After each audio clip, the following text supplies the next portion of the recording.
Pronome relativo regido de preposição. Observe a articulação destas duas orações. A equipe conseguiu uma vitória. A população alegrou-se com a vitória. A equipe conseguiu uma vitória com a qual a população se alegrou. Aqui, esse com a qual substitui a palavra vitória. Então, nós temos duas orações aqui.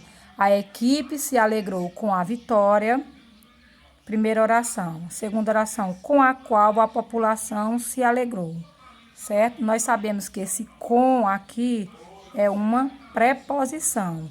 Quando nós temos o complemento com preposição, nós lembramos que nós temos um verbo transitivo indireto, que pede o complemento de um objeto indireto, né? Isso aqui que nós vimos no 8º ano. Então, vamos lá.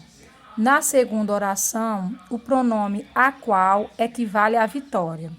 Antes do pronome a qual, há uma preposição com, porque o verbo alegrar-se é transitivo indireto. E seu complemento vitória é regido por essa preposição. Observe no quadro outros exemplos de pronomes relativos antecedidos por preposição. Então, aqui nós temos os pronomes. Nós temos aqui os pronomes o qual, né? O qual, que pode ser precedido pela preposição a, de ou com. Temos o pronome o qual pode ser precedido pela preposição em, pela preposição por ou pela preposição contra. Aqui, pela preposição a, o qual você se refere, referir-se a algo. Pela preposição de, o qual você reclama, reclamar de algo. Pela preposição com o qual você simpatiza, simpatizar com algo. Pela preposição em qual você, em que, né? Em qual ou na qual tem a contração, você acredita, acreditar em algo. Por o qual você luta, lutar por algo. Contra o que você luta, lutar contra algo. Aqui nós temos a questão da combinação e da contração, né? Pela junção dessas preposições. A combinação ou a contração da preposição com o pronome é feita assim. Este é o resultado ao qual você se refere. Então, você vai juntar a preposição a, né, com o artigo o, e vai dar ao qual. Aqui. Este é o resultado ao qual você acredita. A preposição de mais o qual vai ficar do qual você reclama. A preposição em, nós estamos falando de combinação e contração, um assunto que vocês já estudaram nos anos anteriores. A preposição em mais o pronome o qual, como é que fica? No qual, né? Em mais o vai ficar no. No qual você acredita. E por mais o vai ficar pelo. Pelo qual você acredita. Que nós estamos falando de combinação e contração. Pronome relativo.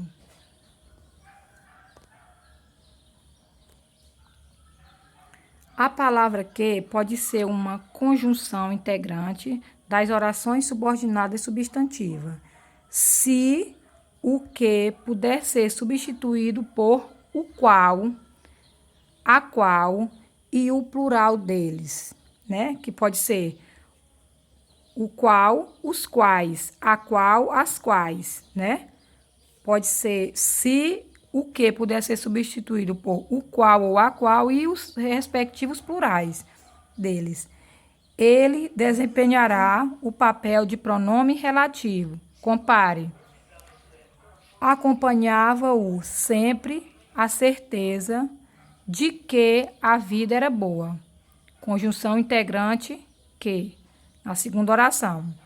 Acompanhava-o sempre a certeza que eu lhe dava, a qual, pronome relativo.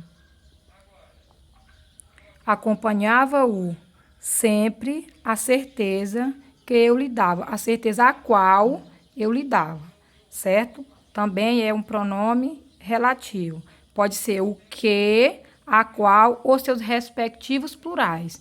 Então, para quem não diz que não aprendeu oração subordinada, substantivas, gente, é assim mesmo, é passo a passo. A cada conteúdo você vai aprendendo a identificar. Ninguém não se aprende de uma só vez. É no decorrer de todo o conteúdo. Vamos agora aqui.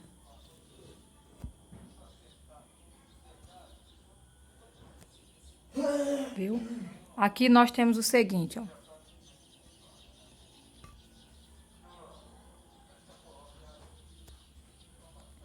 Os pronomes relativos e a ambiguidade.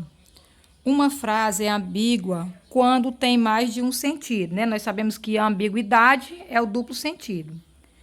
Eu procurei o livro e a revista que perdi. Nesse caso, não se sabe se o livro e revista foram perdidas ou apenas um deles. A ambiguidade se dá porque ambos são antecedentes de um pronome relativo. Veja exemplos em que não há ambiguidade. Procurei o livro e a revista, a qual perdi.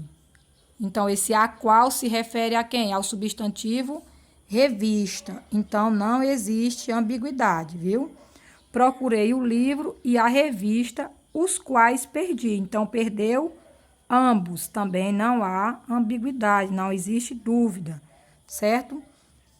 Em alguns gêneros textuais, a ambiguidade é um importante recurso expressivo, intencionalmente utilizado, quando, porém, cria dificuldade para a compreensão da mensagem. Deve ser evitada empregando os pronomes relativos de maneira adequada, certo? Então, nós podemos empregar os pronomes relativos de maneira adequada para melhorar a compreensão.